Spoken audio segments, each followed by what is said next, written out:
Guerras de identidad. El camino a la libertad. Sección 2. Un destino. La identidad recuperada. Capítulo 11. Abriendo las puertas del cielo.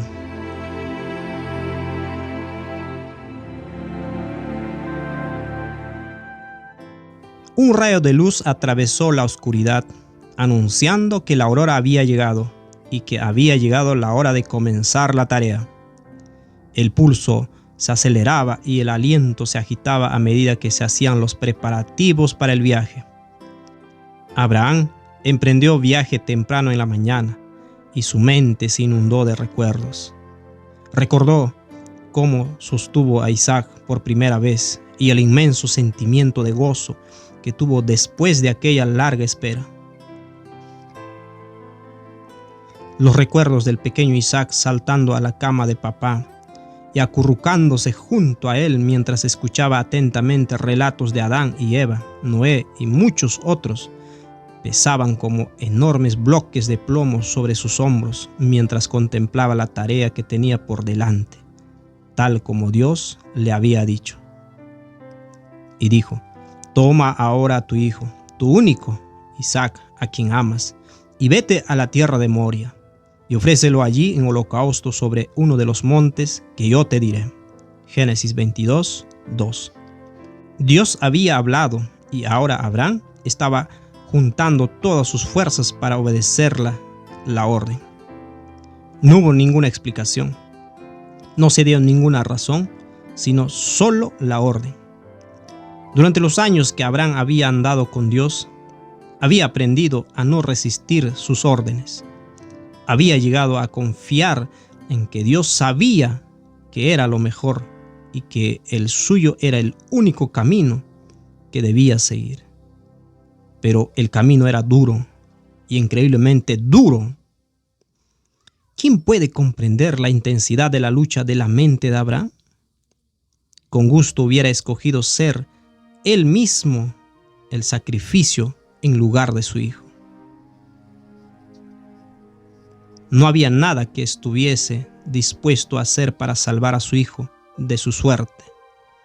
Abraham respiró agitadamente mientras luchaba para ocultar su dolor de Isaac. Esto debía ser una pesadilla que pronto terminaría.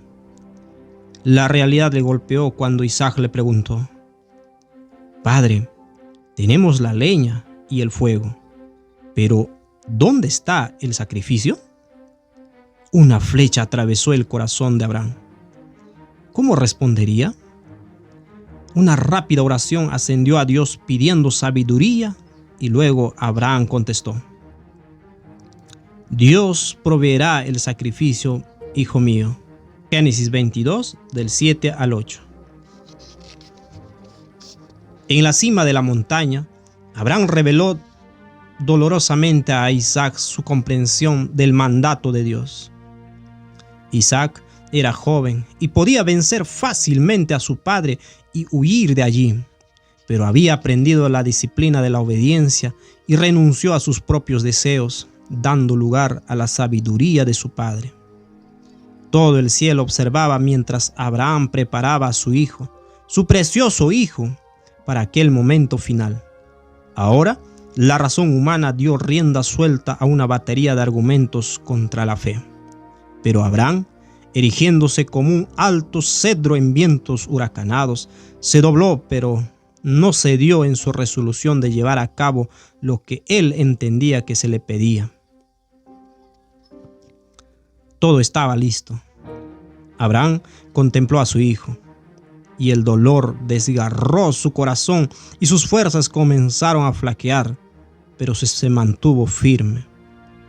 Ofreciendo una oración, se dispuso a hundir el cuchillo que pondría fin a la vida de su hijo más precioso. En ese momento, se oyó una voz: «Abraham, no pongas tu mano sobre el muchacho, porque ahora sé que temes a Dios». Al meditar en este relato, No puedo evitar tratar de ponerme en lugar de Abraham y colocar a mi hijo propio en lugar de Isaac. Trato de entender la tensión que sintió, pero la imagen se detiene inmediatamente. Algo salta de lo profundo de mi interior que impide que la imagen se complete. Emocionalmente, mi mente no puede enfrentarse a una escena como esta. Para captar el horror y el sacrificio de Jesús en la cruz, es necesario que echemos un vistazo a la relación entre el Padre y el Hijo. La esencia misma de su reino está representada en ellos. La esencia de su forma de vida se revela en el amor que se tienen el uno al otro. Si no tenemos en cuenta esta dimensión relacional de la cruz, entonces realmente no hemos entendido su significado. Porque de tal manera amó Dios al mundo que ha dado a su Hijo unigénito, para que todo aquel que en Él crea no se pierda, sino que tenga vida eterna. Juan 3:16. La ruptura de una preciosa relación es lo más devastador que una persona puede experimentar. La idea de separarse de aquellos que uno ama es un temor que acecha en lo profundo del corazón de toda alma humana. He descubierto que después de estar lejos de mi familia durante solo unas semanas en un compromiso para hablar en público, mi corazón anhela estar en casa con los que amo. No hay nada en este mundo que yo cambiaría por mi relación con mi familia. La misma idea es repugnante.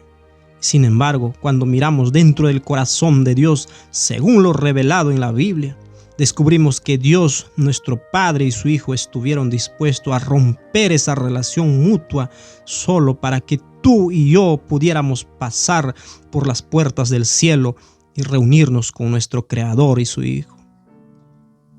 Alguien podría responder: sí, pero Jesús sabía que se levantaría nuevamente y se reuniría con su Padre. Así que el asunto no era para tanto. Si has considerado estas ideas, entonces sugiero que le preguntes a Jesús cómo se sentía cuando exclamó: Dios mío, ¿por qué me has abandonado? Cuando la culpa de un mundo rebelde fue puesta sobre él, el amor de su Padre quedó oculto porque no creíamos que Dios deseaba perdonar nuestros pecados.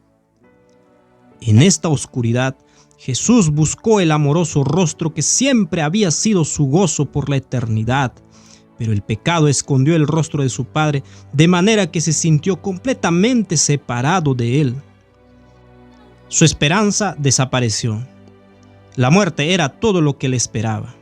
Sintió que sería separado para siempre de aquel a quien amaba y por eso exclamó: Dios mío, ¿por qué me has abandonado? Pensemos en eso por un momento. Es impresionante. Dios no abandonó a su Hijo.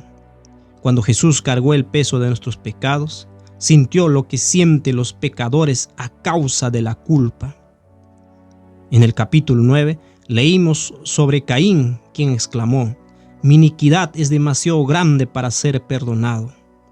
Cristo cargó esto en la cruz por nosotros. Nuestros pecados nos llevan a sentir que Dios está contra nosotros y que en realidad desea matarnos por haber pecado. Pero Dios derramó su amor sobre nosotros y le permitió a su Hijo pasar por esta experiencia por nosotros para que pudiéramos creer que podemos ser perdonados. Por todo esto, cae por su propio peso la pregunta: ¿cuánto realmente desea Dios romper las barreras entre Él y nosotros? En el relato de Abraham e Isaac vemos una imagen de Dios y su Hijo.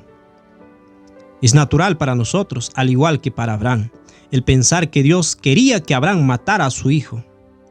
Dios le dijo a Abraham que ofreciera a su hijo, y él entendió que esto significaba que debía matarlo, porque esto refleja nuestra percepción de justicia por el pecado. El hecho de que Dios detuviera a Abraham nos muestra que este no era su deseo, pero en el proceso Abraham reveló una fe que estaba dispuesta a rendir a Dios toda preciada esperanza. Cuando Dios le proveyó el carnero a Abraham como sustituto, vemos que Dios proveyó un sustituto para la percepción de justicia del hombre. Dios permitió que su hijo fuera separado de él para que pudiéramos creer que nuestros pecados son perdonados. En el terremoto y la oscuridad de aquel terrible día, cuando el más grande amor que jamás haya sido fue manifestado a causa de nuestros pecados, oigo al Padre exclamar: Hijo mío, ¿cómo puedo abandonarte? ¿Cómo puedo dejarte ir? Esto sí es el infierno. Tanto el Padre como el Hijo han experimentado el infierno en la separación de su relación por amor a nosotros. Ellos pagaron el precio que nosotros entendíamos que se debía pagar. ¿Qué es, entonces, la esencia del infierno? No puede ser otra cosa que lo que está totalmente opuesto a lo que el reino de Dios representa. Y el reino de Dios representa una amorosa e íntima relación. Así, pues, ¿qué significa esto para nosotros?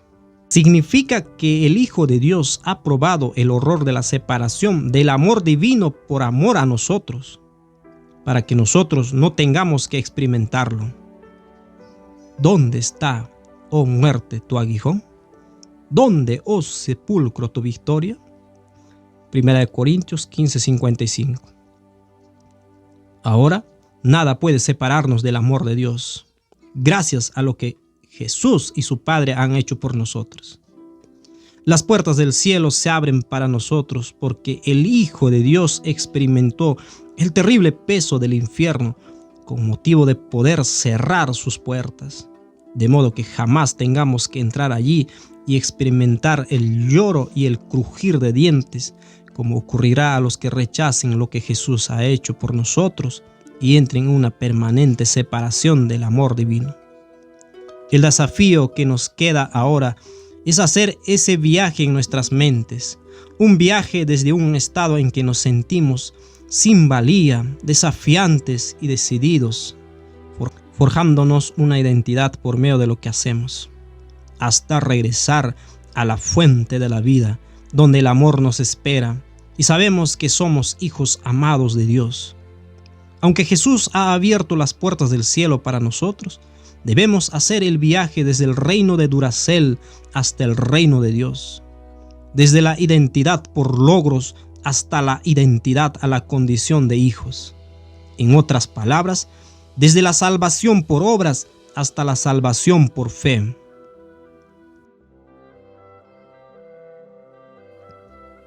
El resto de los temas será dedicado a los desafíos y privilegios de este viaje.